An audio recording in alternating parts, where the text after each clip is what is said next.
Hello, everyone. Welcome to the very first episode of Exploring Astro-Diversity with Margaret Gray.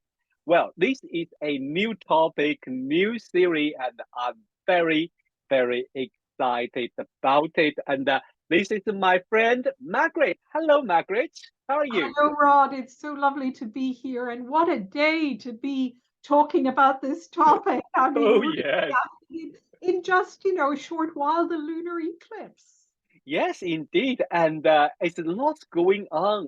I have a Cancer rising. I usually very sensitive with the lunar phase, and either full moon, new moon, or mostly solar eclipse, lunar eclipse. Usually make me a little bit more excited and more agitated. Sometimes, like last night, I couldn't sleep, not because for today what we're going to do, but there's lots going on. But to be honest, I love this topic, and I think that is the things I wanted to do for a long while, and that kind of anticipate, really also make me kind of very, excited. We talk about well, I think how, that where to start. This is too many choice. I decided let us introduce ourselves. How about that? Then we will talk about that the lunar eclipse because it would be very interesting. So, well, I'm from Taiwan, originally from Taiwan, but I've been living in Europe for nearly 20 years. I would study um, sociology in France and get a degree there.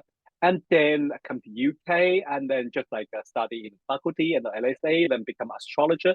But before that, I was astrologer, but not really, we have a kind of a well-structured study. And but I really, really enjoy the topic as I would study sociology. So I love the social phenomenon and social movement, especially the equal right.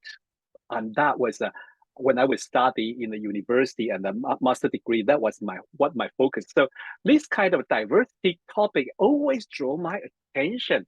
But how about you, Margaret? Because it is very interesting because we know each other on Facebook for a while, and we see each other on the conference. But the only thing I know is that you're living in Dublin, but I also know sometimes you go to the United States, especially you have a link with Hawaii. Oh, that would be the place I always want to go. So tell us about a little bit It's more about funny. yourself. It's funny, Rod. Everybody always asks me about Hawaii. That's always the most interesting thing. I sometimes wonder if my astrology clients come to me because I lived in Hawaii. And, I can understand it because it's such a magical place. I did live there for about 10 years. And, it's interesting. I've known you a while and I didn't know you had a degree in sociology. That was my undergraduate degree as well. How interesting. And then I did a post, an MSW in social work. So I'm a psychotherapist as well as a psychological astrologer. And the topic of diversity is both kind of professionally of concern and interest to me, and also personally, because I am a member of the LGBTQ community, Mm-hmm. of course, and have been out for many, many years. So it's something that, I've been involved in over the years in terms of when I was teaching social work as a psychotherapist. And also, I was one of the founding members of IAEA, which is the International Association for Ethics in Astrology. But I think there's kind of almost two sides to it that I think is interesting, particularly for what we're doing today. I think there's the ethical side of it, which as soon as you mention ethics, people go, "Oh my goodness, I did something wrong. I'm going to be told off." But there's the other side, which I think is what you and I really kind of what drew us to having the starting this off, which is the human side of the reality Mm-hmm. of our work as astrologers, the reality of the clients who come to us, the reality of the students who study with us, and the challenges that they still face, even in this day and age where people, we kind of assume that there's more awareness, and there is at some level, but there are still such gaps that are really creating Mm. quite a lot of pain for people. And I think that's really what brought us to this, isn't it? You point a very, very lovely point. Even for me, myself is part of a member of the LGBTQ plus community member. But sometimes well, I don't know, maybe I getting older, and there was a long time ago, I participate a lot of movement, event, or kind of things. Then I become a little bit, I don't want to say that. I don't want to say I become a little bit like a little bit lame and go away, move away from that kind of awareness. But that is the interesting view of most people when we talk about social movement, no matter what social movement. Could be like extinct, what is the reason one extincted Oh, the yes, yes, yeah, yes. that kind of a, or Yeah. like social movement, all kind of social movement, people were like scared about it. But to be honest, the departure point, the beginning point, we care about human, we care about this earth. So I was quite interesting. Let me share one thing with you. That is that could be like maybe a year we decide to go for a, to organize a kind of a awareness event that was back to late 1997, I think, was 1997, around that time. And me and the whole group of LGBTQ community, we're talking about how we carry out this event. Then somebody started to say, why we have to always demonstrate and fight? Why we couldn't use a kind of fun fair? I was like, what? Does that work? And eventually that works. It's a kind of idea, like a little bit like a pride or something. Nowadays there is a lot of a fun fair or something, but sometimes people just like, why you guys do that? Well, that is both sides. That is both sides. But well, nothing to do with today. But I think talking about ethical, talking about the diversity could be fun. And at least even that's not fun, that touch our heart, because we are departure from the part of our heart. We care about the people, we care about ourselves, we care about our colleague, our partner, and we care about our client, our student. And when they have discussed with us, when they have interaction with us, if we are not aware about their situation, or if we don't know how to react, or even we pretend that we know, and that would cause some, you know, I don't want to say we deliberately want to do that, but that will cause some damage and or harm that we need longer time to repair it. I don't know, is that? That's exactly right, Rod. And I was thinking of how many situations, times when I've been studying astrology over the years, and I've been doing astrology for many, many, many years now. But at the start, I tried going to different astrologers to get to experience different kinds of readings Mm-hmm. so that I would build my skills up.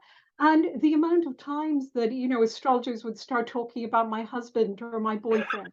And so each time I would go through, in my mind thinking, do I come out to this person, and go through, is it safe to come out to this person? Do I want to come out to this person? Mm-hmm. Why should I come out to this person? And just that assumption that was made, or rather than, the difference between making an assumption and Mm. widening the possibilities and asking people, or just saying, well, your partner. So using terms that are gender neutral rather than Mm. making assumptions. So just when you said there about, yeah, how it really caused a lot of stress. So to be honest, for me at that point of the session, that's where my focus went, all in terms of my safety. And so Mm. I didn't really hear a lot more about the rest of the sessions. So I think, it's kind of, I'm still surprised to hear that that's still happening for people, and that's really why we're here, isn't it? Really to Yes. invite our colleagues or friends to come along, Mm-hmm. talk to us, and talk to us about your experiences of what you've gone through and what really helped you, what supported you, like what makes a big difference in ways that Mm-hmm. are positive and things that really don't work, so that we can really improve our skills, improve our practice. Yeah. Yeah. Okay. So that come to the point. I think the one reason make you and me decide to go for it. I've been thinking about it. We've been talking about this probably a long time ago, but we just like, oh, maybe we will do this, we will do that. But I think the key moment was when we met each other in a conference, and one of the member come to us, say something totally. Could you tell us that story, because it was so touching, to be honest. And that also gives me the idea that, no, I have to do it. Sure. I mean, I was doing a workshop at a conference, and during the workshop, I started talking about how I really like to challenge the gender in the kind of gender labeling in the myths. Because, of course, psychological astrologer, I use a lot of mythology, or I have used to date. And a lot Yeah. of the mythology is generally Greco-Roman mythology. So we're talking about a specific kind of mythology that is very patriarchal. Mm-hmm. And I mentioned that during the workshop because I like to look for alternatives in the mythology, and I don't like to gender the planets, which I know causes a lot of mayhem with some astrologers. But when we start talking about Venus, why do we assume it's a female energy and Mars is male? And Mm-hmm. there's so much of all of that. And of course, the book, what is it? Women are from Venus, men are from Mars, really, really just didn't do us a good service. But anyway, so I was talking about that, and one of the attendees came up to me afterwards and said, "Thank you for saying that."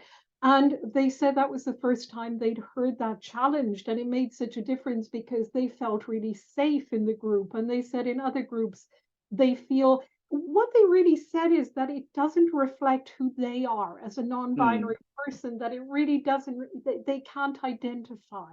And that's when I called you over, of course, and we were talking to this person, and we Yeah.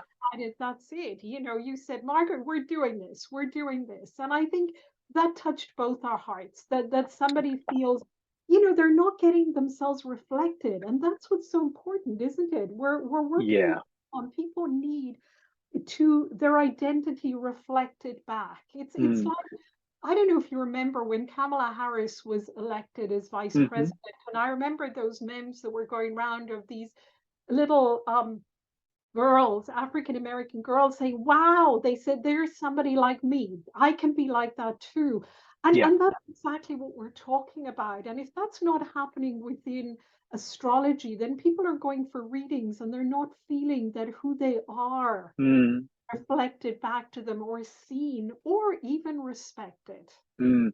Yeah. Even when you talk about that moment, and I still have a goosebump because I feel so strong and so empowering at that moment that your work and what we care about, it really need to be done because maybe because we are part of this community, and so we are more close, maybe 1 inch more close than the other colleagues to face this, and also maybe our grow up or our life journey, our journey of grow up have a similar flavor.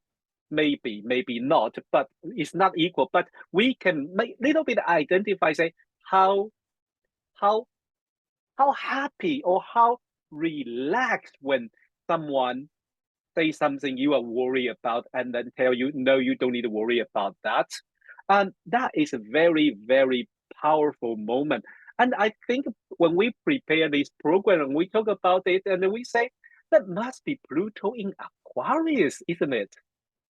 Absolutely. And, with Pluto going stationary retrograde this week and the eclipse and all, I know I said to you, Rod, should we really record it on that day? You said, yes, let's go for it. And now it kind of makes sense because Pluto in Aquarius, we're all talking about AI, and all of those things and finances and so on. But I was thinking about Pluto. When Pluto goes through a sign, it really kind of dredges up all the mud, everything from the previous cycle through that sign. We know that. And so, as it's going to go through Aquarius, it's really going to dredge up the inequalities, the unfairness, the injustices. Mm, And so, this is such a good time to begin to look in our community. Okay, where can we improve things? What can we heal? What can we try and make better? What can we fix while Pluto is going through Aquarius? And of course, it's going to go back through Capricorn a couple of times. So there's still some dredging through those structures and that. But I think we've got a taster with Pluto in Aquarius. And I think once it fully goes into Aquarius, I mean, it's such an excellent time to be talking about this subject, to be talking about diversity, and to be talking about how can we improve things within our own community. Yeah, I think from the older 12 sign, Aquarius would be definitely one of the sign to relate it to the community, to relate it to a group of people. As it's a human sign from the traditional view, it's a human sign, and especially it's a group of people. Even it's just alone a man hold a water barrel, man or woman. Because if you look at Babylonian story, there could be a goddess. That could be a goddess rather than a god. Anyway, but it's quite interesting, and I like mythology bit. And that when first time, to be honest, I have to share with you, even that's not my discovery. Um, um, I remember, I think it is Dr. Benedict Brady talking about Aquarius mythology. Then she said, back to Egypt. Back to Egypt, the god related to Aquarius was the source of Nile, River Nile, the source of River Nile called Hapi. And this god, and if you go back to check the Greek, Egyptian mythology, it's very interesting. He is a little bit the role of an android, uh, Androgynous. android. So he is described as a male god, but he have all the painting of him have a huge brain to nurture the world. And you just first time, of course, if you are not used to all this kind of idea, you will just shocking and say, how could he? How couldn't he? He maybe he's a god. He could be everything, you know. And he maybe look like a male, but he has a he has the brains to able to nurture it.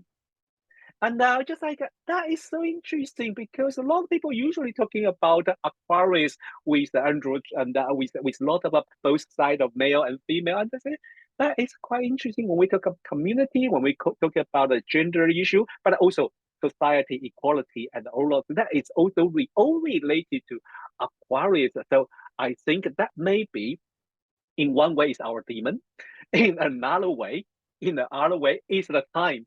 It's the time calling us say, I think we have to because it is very interesting. There people trying to draw the attention about this subject, but as as a lazy person like me before, I would say, oh come on, I'm too old for that. Or I did that before.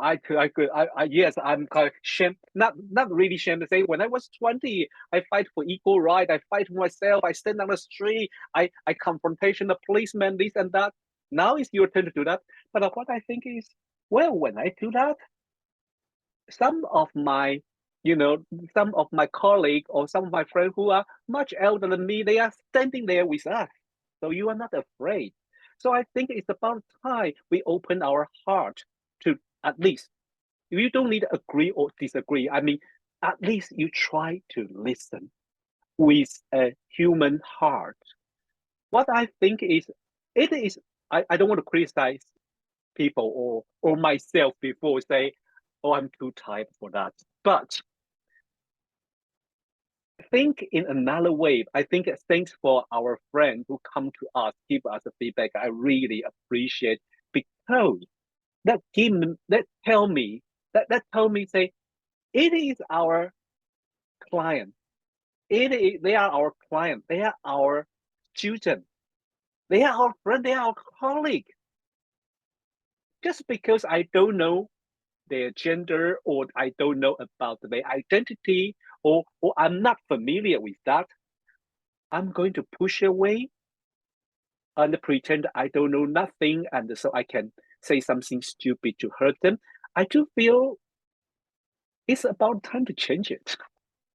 I so agree, Rod, and I think it's time to really look at what we're teaching students. Again, when Mm, we're teaching about mythologies and stories, and I know that I think it was Amanda Moreno did a wonderful talk for Norwalk. I couldn't go that year, so I missed it, but I think she was really, I think the topic was queering up astrology. And of course, mm, Norwalk is really a pioneer conference in yeah. terms of really supporting diversity on every level, in a very real way. So Mm-hmm. really, which is fantastic.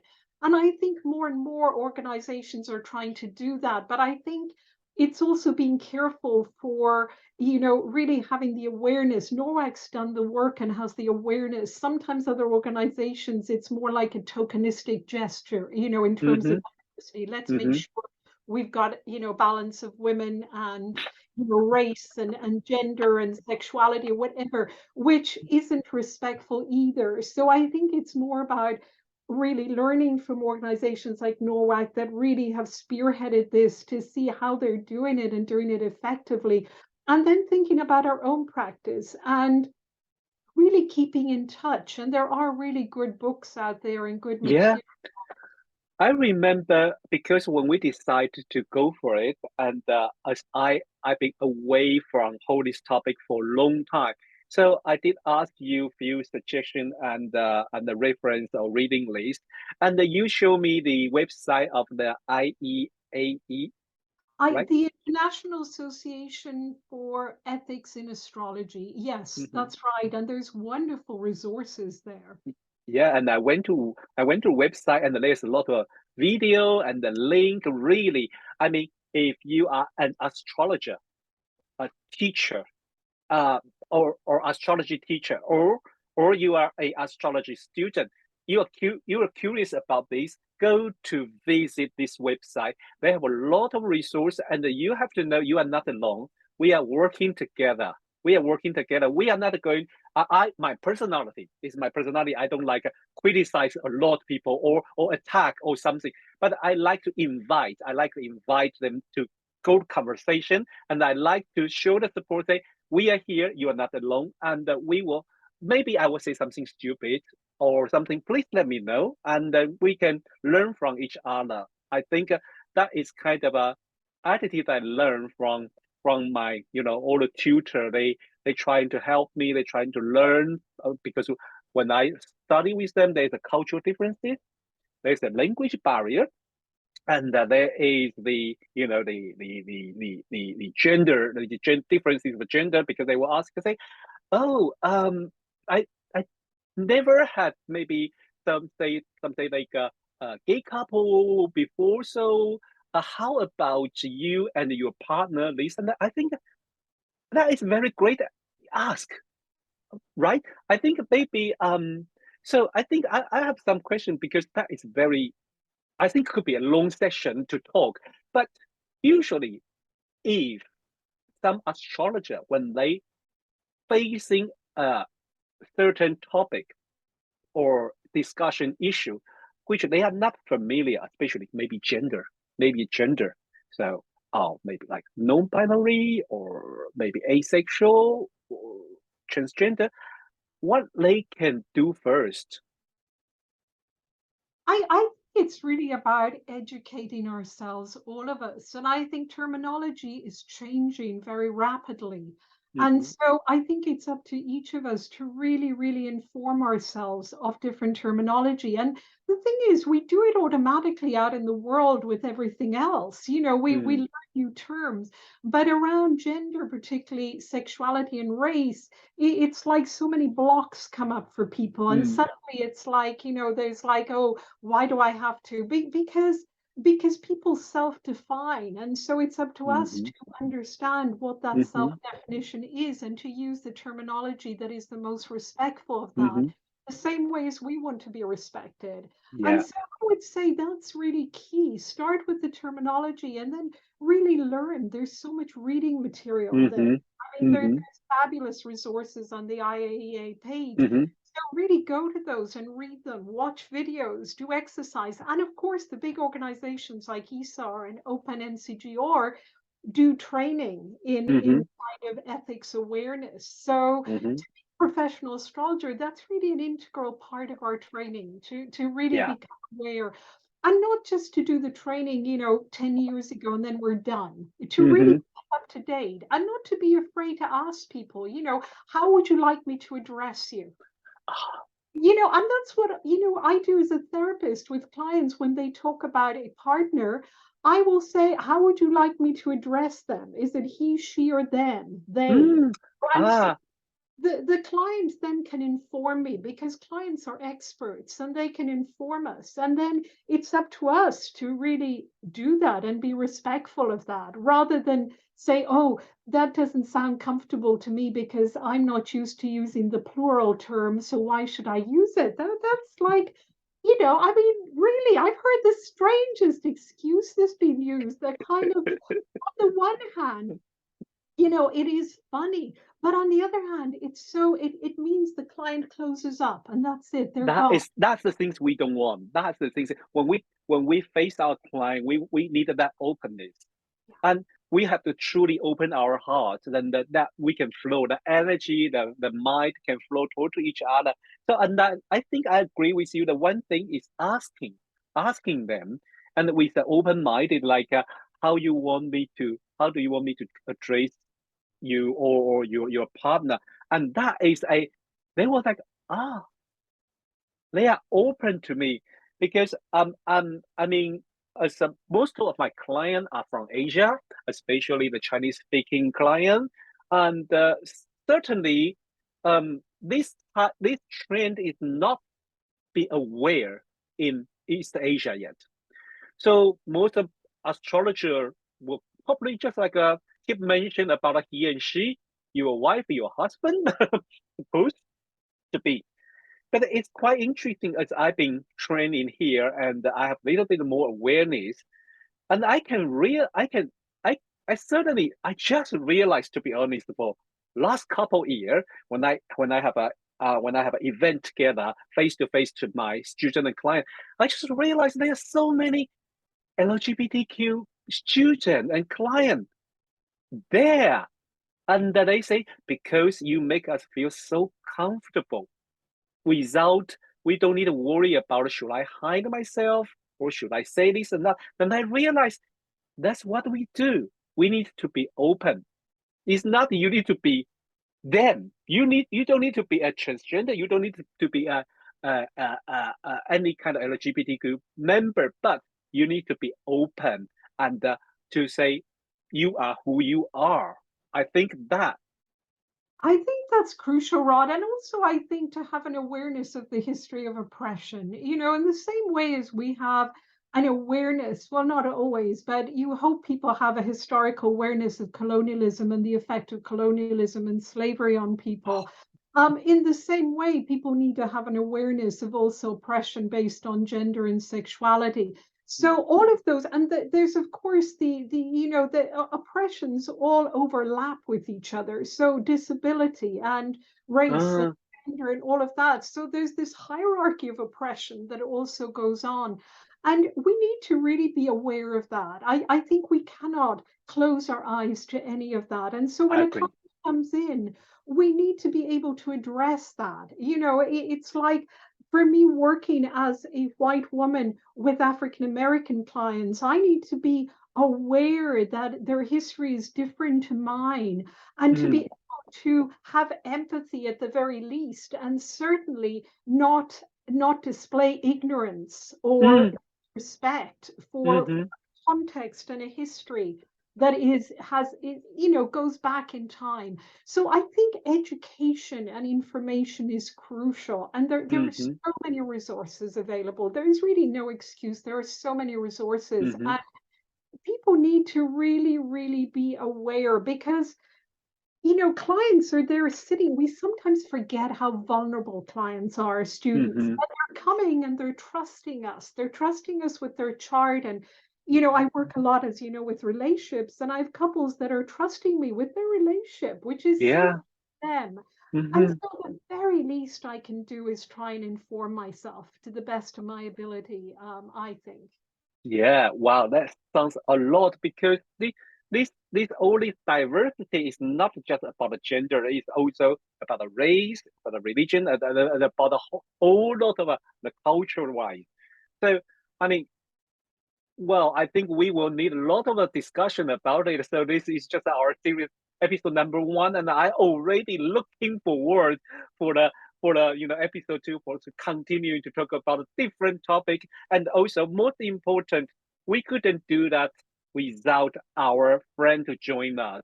Only me and Margaret is not enough, and we really want to invite our friends, our colleagues, come to join us to share your experience.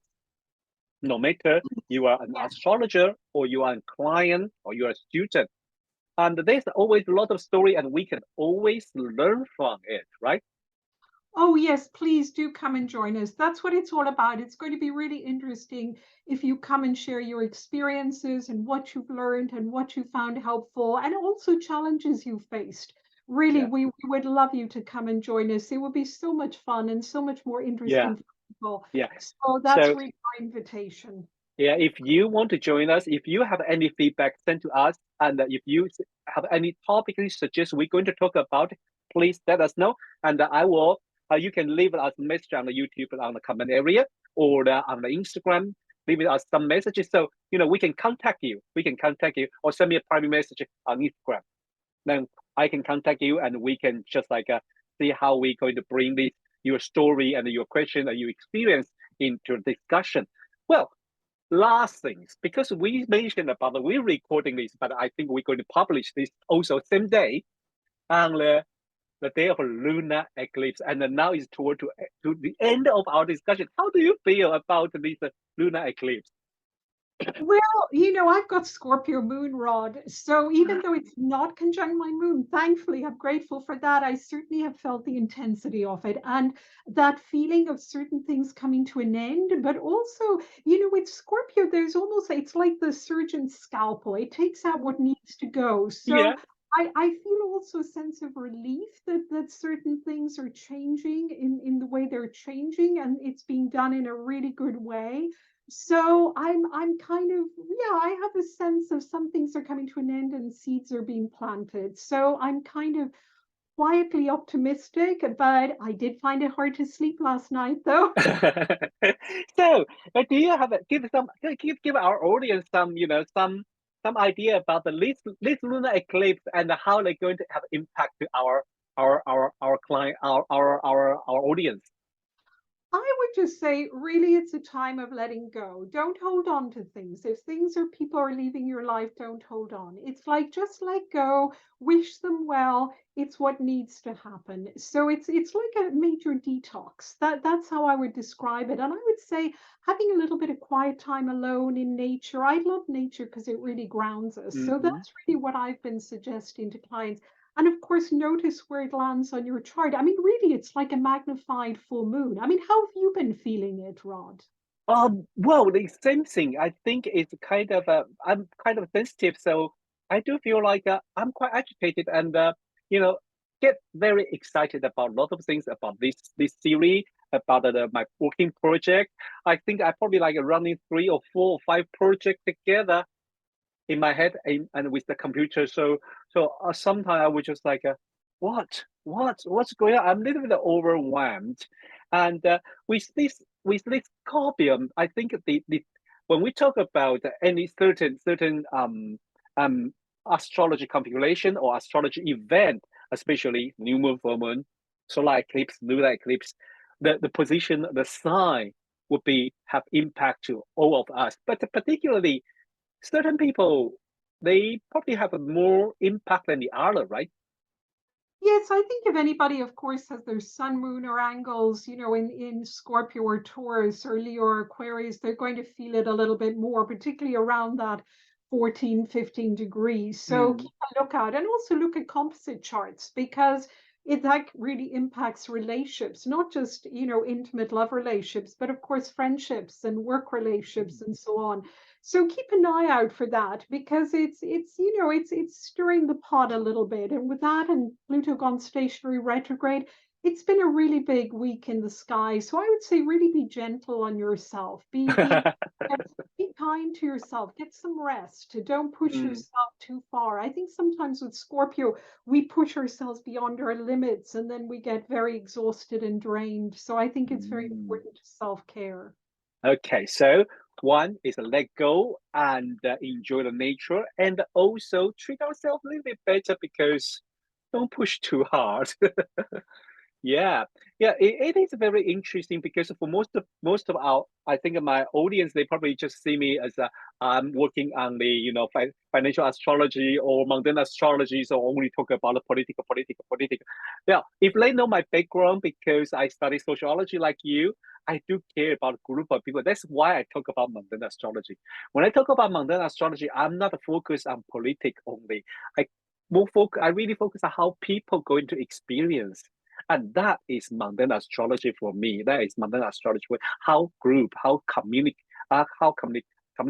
and how society going to experience that. And I just heard about you mentioned about Newark, and I remember Newark usually is happening around May, and I heard about you are going to be there, right?